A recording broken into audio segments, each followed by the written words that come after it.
It's Friday, November 11th, 2022. It's Veterans Day. Um, I'm just in an I'm always so quietly observing. I'm always so curious. I know I feel left out. I mean, two grandpas who had at their turn in history had access to much higher level of intelligence, much like more like integrated nationalism and sense of purpose with whatever it was that they did with their country and countrymen and so on and so forth. By the time I arrived in 1978, not so much. It's like the idealistic like love of this um, sense of greater belonging still existed, but never really actualized or materialized. I see remnants of it. I'm watching two things. One is on channel 2 at 5. The news brings me words of an investigation, both state and federal, going after some something in the Dominican Republic. Now, this is the flag. So no, this would be the only flag that I know and I recognize for this particular area of New York that I'm in. And I'm thinking one of the fathers of a nation that they allow on this television, whenever they bring him up, they say words like false flags, false flag operations, and sitting in an area that uses that particular pattern and knowing that they have this, I'll refer to him as Father November so I don't ruffle anybody's feathers because that's what it says on the teleboard. So he, I'm thinking to myself, I'm like, what would a false flag look like? I mean, is that any other flag that's not our own? I mean, or not other than the main flag? And I've been keeping an eye on some of the flags in the local area, trying to watch as they change to see if there's a pattern of how they're changing them, trying to see if there's a grid or something I should be focusing on or mentioning in my videos, especially since I have health issues in the local area, different smells and things. I saw also on the news they put up somewhere, I think in Brooklyn, same island that I'm on, just they like section, like as if it was a birthday cake and you made slices and then they had those slices, even though it's the same cake, there's slices and it's just, I guess, sectored differently. So I'm one of the areas has this really high frequency sound that's they said they called the EPA. I was like, EPA for sound? Now there's a thought of an agency that I don't hear much of. No idea what they do. But something that smells like it's dangerous and causing at the same time I incidentally have some deteriorating health issues. Now that might be a place to go. So anyhow, so I'm watching and on the Channel 2 news they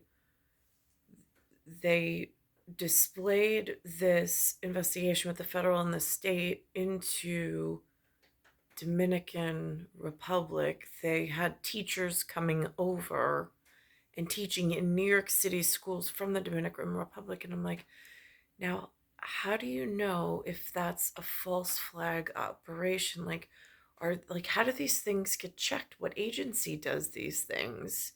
Are these safe? There's some extortion tactics and whatnot going on, or so the story goes. I really don't know. But I'm like, is the Dominican Republic, like, is there like a list of approved alliances that are allowed into the city. I mean, like, if we're taking people from other countries, who knows who trained them? Do they meet our education standards? Like, is that part of the problem of the city education at the moment?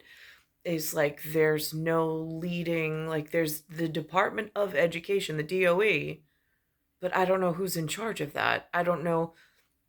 It used to be that the kids got textbooks, and then the question, the jargon would be, is that textbook?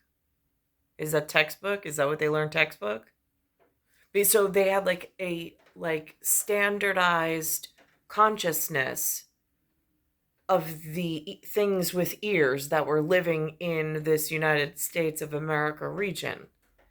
Now it's they've taken the textbooks out of the middle school, so I heard in from another mother. Everything's now digital. How are they going to handle these children going forward as far as larger area management when they no longer have the jargon of, now is that textbook? Is that textbook standard for where they grew up? I mean, it's breaking the bank. I mean it's for lack of a better term, it's really confusing. Then I'm watching to see who marched in the parade that they acknowledged in the small clips of it, and I'm just like, again, integrated services with getting the service members of the children. I mean, I get that it's volunteer, but why isn't there more, I don't know, sign up like a class, like a required, like, you live in America, like there's a couple of weekends that you got to go through class. Like, I mean, to know who and what they're called as, I mean, it's, I have so, if I only knew somebody, I mean, I have a whole lot of suggestions. I don't know where I'd be most appreciated, but here we are. Based on the fact of how far off or how kept out of the loop I've been. So I'm thinking of this false flag operation. I'm thinking about this thing that they're bringing up on Channel 2. I'm then looking at the veterans and I'm like, they all say United States of America, but like, are they just resettled here from moved from elsewhere that had other flags and other priorities or other upbringings? I mean, are they all textbook area? I I mean, they're saying it's Dominican Republic. They don't even speak, some of them don't even speak English as a first language. I'm like, um, I, I don't, I'm having trouble with some of the logic used in order to make some of these decisions, and I don't know. Then there was a piece of the news where the White House person at the podium, literally, she says, as the results come in, they're going to have to check Congress for their complexion. I'm like, oh, right, because if they're taking other countrymen and moving them in here, and then they're using the system to only choose certain places to select congressmen from, but they weren't necessarily textbook New York growing up, that does pose a very precarious situation in Congress where the residents rely on their congressmen supposedly for legislative purposes. And if they're rooting for outside, out of bound, or out of towners, that could cause a real problem in home state. And then, of course, depending on how many flags are involved, then of course that's exponential in possibilities of future and further problems. But who wants to get that high on calculus? So this is what it looks like. Good old New York. CBS 2 at 6. Stay with CBS 2 and CBS News New York and CBSNewYork.com for continuing coverage on the rain. Lonnie will give us an update during his full forecast in about 15 minutes. A landmark program to bring teachers to... Now, hold on. She says the word landmark. Now, is she talking like Warner and Est in like Manhattan landmark? They took part in this? Because they're supposed to be like top-notch with workarounds and placating and getting people out of victimhood and discovering new entrepreneurs. Not that it's ever, I mean, I've sat through several of their lectures. It's never worked in my benefit. Like, I didn't just get to somewhere special ever, but I sat in their rooms and I watched their process, and I've heard that other people have benefited from their lectures. To New York from the Dominican Republic to teach bilingual education is being investigated tonight by the city and by the federal government. The allegations include a shakedown scheme and threatening teachers with loss of visas. CBS 2 political reporter Marsha Kramer has the story you'll see only on CBS 2. Middle School 80 in the Bronx is a school in turmoil. CBS 2 has learned that its principal, Emmanuel Polanco, has been reassigned by schools chancellor David Banks as city and federal investigators sift through a sea of disturbing allegations that several teachers brought here from the Dominican Republic were reportedly forced by the principal to pay shakedown rent payments or have their visas yanked. Now, interestingly enough, Chancellor Banks, breaking the bank, I don't know, whatever, it's a phrase, is operating inside New York City. I also found out that on one of the veterans' mentions, Safan Kim met somebody, a Carlos del Toro, which for me is Los del Toro, and he's Secretary of the Navy. Incidentally, if we're going to play Dragnet 1968, they just put on an NCIS with the Navy saying that, like, the Secretary of the Navy wants to kill me. It's like, what do I do? I'm like, wow, if that's not a message, I was like, I wonder who that is in real life. And then lo and behold, the news station tonight comes out with a face and a name, and I'm like, oh, I mean, I was floored. It's almost a painful experience because, you know, a program is designed to change the lives of kids here and the lives of the teacher. Bronx Senator Luis Sepulveda talking about a first-of-its-kind program embarked on by the Department of Education this fall that brought 25 teachers from the Dominican Republic to teach bilingual education in city schools. 10 were assigned to MS-80. It's an important program. Last year, more than 22% of city students spoke Spanish as their first language. Nearly 14% were learning English as a second language. Sources tell CBS 2 the probe started when Sepulveda's office was contacted last month by one of the teachers assigned to MS-80, charging that she was being forced by Principal Polanco to pay about $1,800 to rent a single room or lose her visa. Sepulveda went to the Department of Education, which took immediate action. Sources tell CBS 2 the DOE has obtained emails in which the principal verbally abused one or more of the teachers. On October 29th, Principal Polanco reportedly held a meeting with many of the teachers, telling them not to cooperate with the probe. One of the teachers went back to the Dominican Republic because of the threats. A spokesman for Chancellor Banks, who heralded the program when it was first announced, insisted, quote, "We will do whatever we can to protect and defend our staff from mistreatment related to their employment." These people came here from the Dominican Republic looking for a great opportunity for themselves and their family. They left their families, they left their jobs. They should not be subjected to this. Principal Emmanuel Polanco did not return a request for comment. Neither did the organization that brought the teachers here. I'm Marsha Kramer, CBS 2 News. The Department of Education has hired pro bono immigration lawyers for each of the teachers. The agency insists it will continue to recruit bilingual teachers from abroad. New video.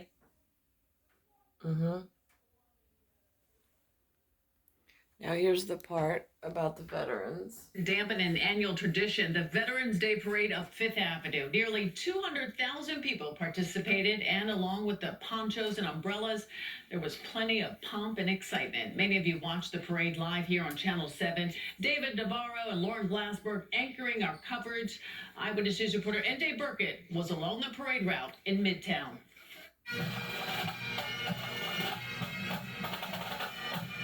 20,000 marchers in the pouring rain. The long line stretched for a mile up Fifth Avenue. Active duty soldiers and sailors, service men and women from every branch of the armed forces, and veterans of every war since World War I. It's a day to honor them. To me, it's like welcome home. It's the welcome home we didn't get, and this is terrific. For Vietnam vets like Fred Gazier and Dave Dana, it's especially moving. When I got out, there was nobody. Now look at the crowds, look at the enthusiasm. Thank you so much. Even though the rain doesn't make any difference. We're happy to be here. This is my original poncho that I had in Vietnam, by the way. So I'm really thrilled to be here with these guys. It is the oldest and largest Veterans Day celebration anywhere in America. First organized to honor the veterans of World War I, the war to end all wars. Now, it honors the veterans of all the wars that followed. Some 17 million veterans nationwide. Mayor Adams placed a wreath at a solemn ceremony this morning in... Now this was the Grand Marshal, and then the mayor's right over this way. in Madison Square. It is an emotional feeling that you get watching the parade, isn't it? Very, very emotional. Now this is what's interesting. I was watching it. President Biden was speaking, praising Democrats for the results of the midterm elections, and then it goes into the woman at the podium, but I had to rewind it and listen to it 3 times. I'm like, did she just say complexion?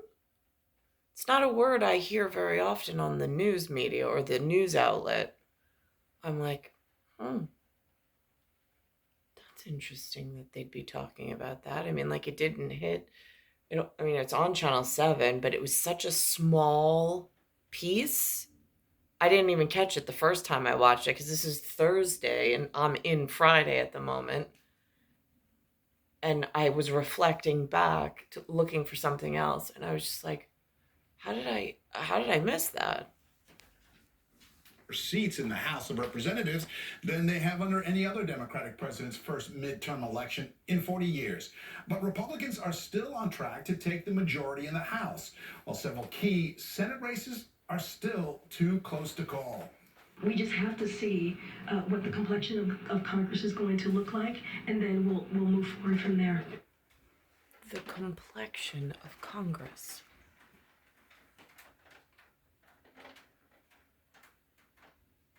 Now that is so interesting because it could mean one of several different things in the complexity of whatever.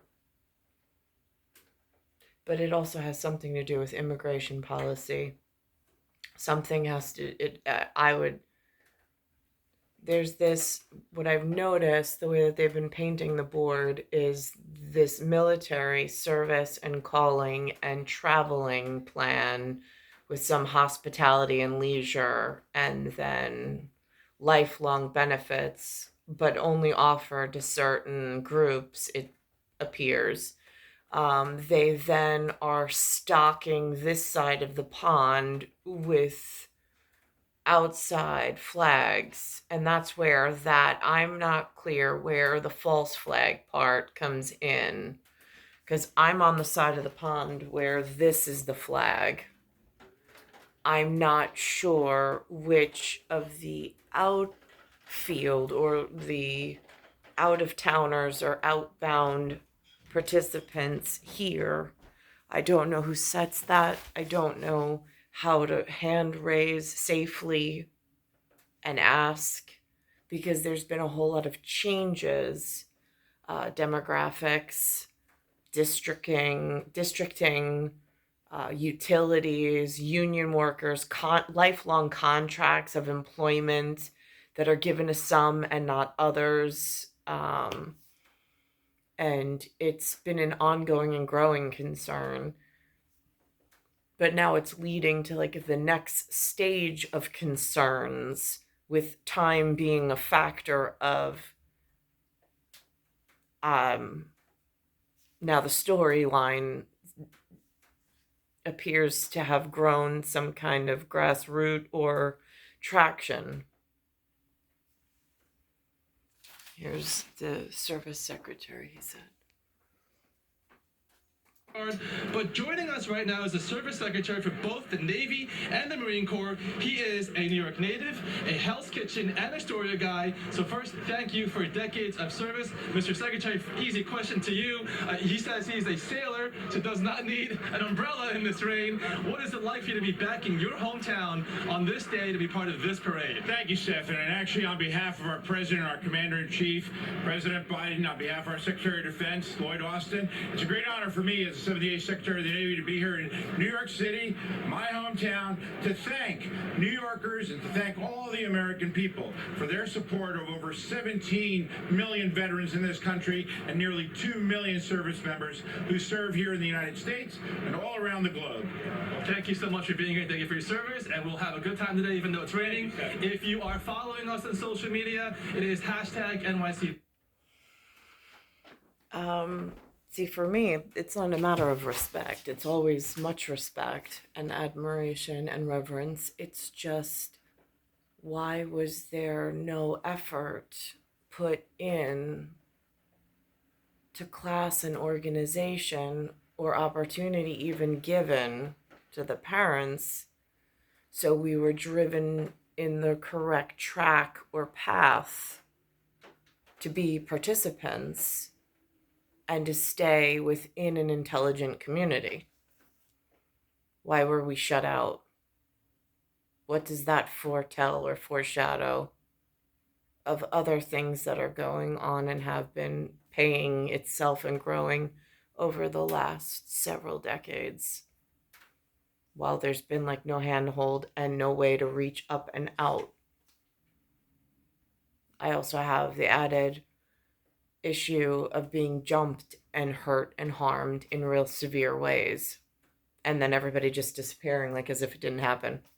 And however they work from the shadows, in the shadows, out of plain sight or plain view sight, I don't know. It's star 1978, star 8378, Nicole, Cattaruzza. It's Earth, Solar System, Milky Way, Universe, Galaxy is broken. And it's Bayside Station, Bayside, New York, 11361.